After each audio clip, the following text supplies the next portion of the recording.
In front of me is XIAOMI Redmi Note 13 Pro Plus, and today I would like to show you how you can edit passwords saved in Google Passwords Manager. Start by opening Settings and scrolling all the way down to access Google. Then tap on All Services.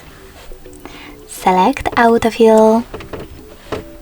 Autofill with Google. And Google Password Manager.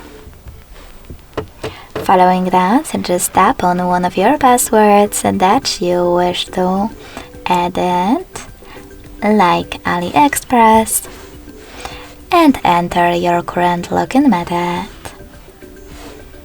Following that, hit Edit button and change wherever you want to.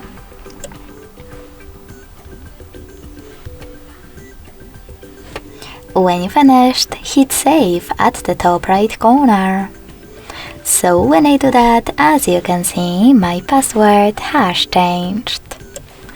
Thanks so much for watching. If you enjoyed this video, don't forget to leave a like, comment and subscribe.